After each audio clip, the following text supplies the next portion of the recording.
Okay, what do we want to get to? Let's talk very, very briefly about Liz Cheney and her father, Dick Cheney, in 2012. Former Vice President Dick Cheney chose not to run for president in 2008, but his daughter suggested that he might be a good candidate for 2012. And this is from a Fox News Sunday segment that she did with a bunch of other people. Let's take a listen. Liz, let me follow up on that and put yourself. I think we got to skip ahead here. I think we got it.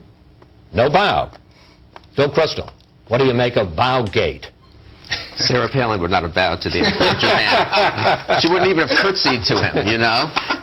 Nor should we have an attorney general who is taking the extremely risky move of bringing Khalid Sheikh Mohammed to New York.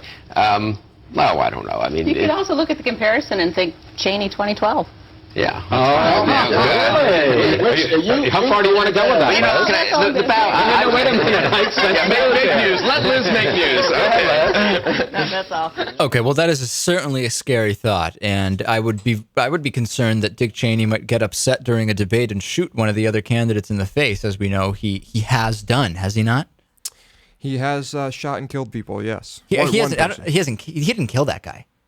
Yeah, he did. No. He did not kill that guy. I'm pretty sure that guy died, didn't he? No, I'm telling you, we could look it up right now. I can guarantee. I'm almost positive the man died. No. Let's look. I remember him leaving the hospital saying he was A-OK. I'm checking out. Let's see, Dick Cheney. Well, I could be wrong. Shooting. I'm guessing it will come up with that. Dick Cheney hunting incident. Here it is. I'm telling you, that guy that did not die. Dick Cheney hunting incident occurred February 11th of 2006, where he shot Harry Whittington, a 78-year-old Texas attorney. Both of them called it an accident, and let's see. There's no indication that the guy died here. I vividly remember him leaving the hospital. Well, I stand corrected.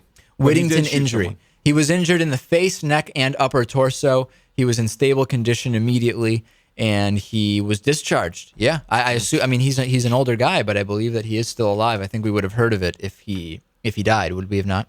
We would have, I suppose. Okay. Khalid Sheikh Mohammed is to be tried in the U.S., and this has been a topic of much controversy over the last couple of weeks. Khalid Sheikh Mohammed is known by some as the, would we say, mastermind of the 9/11 attacks? Right. On face value, it was decided by Eric Holder, the Attorney General, that his trial would take place in New York, in a U.S. courtroom. And there's a lot of controversy over this. So originally I thought if someone commits a crime in the U.S., right, 9/11 took place in the U.S., against Americans, it would only be logical that that case would take place in the U.S., would it not? Right.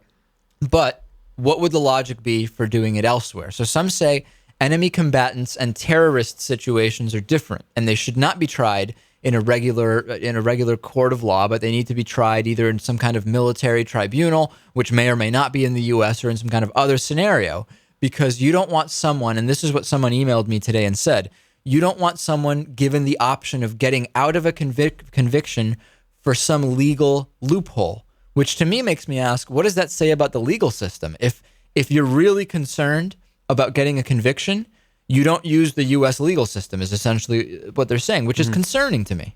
Right. You have to go outside of the U.S. legal system to get convictions when a guy is very clearly guilty. I don't like the sound of that. There's also a lot of concern about whether evidence obtained through torture, which we know Khalid Sheikh Mohammed was tortured was it 50 or 70 times or something like that?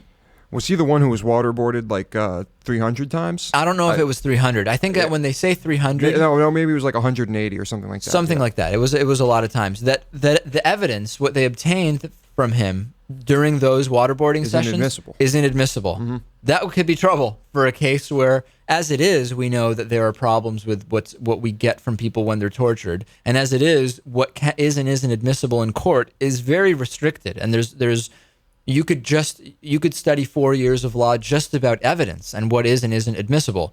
I can understand the concern. Pat Leahy, the senator from Vermont, addressed this on Face the Nation, and here's what he had to say about whether or not this trial should take place in a regular U.S. court. Well, you heard what the congressman said, Senator Leahy. Tell me why you think he's wrong. Well, I think that Eric Holder, our Attorney General, is right. I think the President is right in holding the trials of these murderers in New York City. What we're saying to the world is the United States acts out of strength, not out of fear. I know when I go around Vermont, people say, let's try criminals. Let's try criminals like KSM. Let's get them convicted. We're very much a law enforcement type of state here. I was a former prosecutor. I'd like to just see them prosecuted. Well, in the same way we prosecuted Timothy McVeigh. We're not afraid to do that. We're the most powerful nation on earth.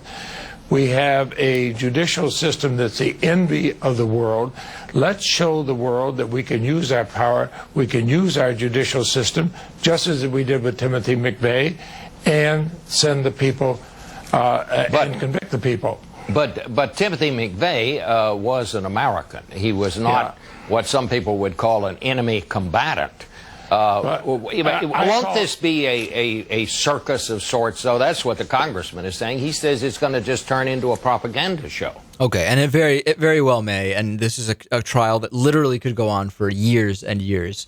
I'm going to be interested to see how it progresses. Congressman John Shadegg from Arizona, trying to randomly freak out New York City Mayor Mike Bloomberg about holding the terror trial in New York, said, "Well, Mayor, how are you going to feel when it's your daughter that's kidnapped at school by a terrorist?"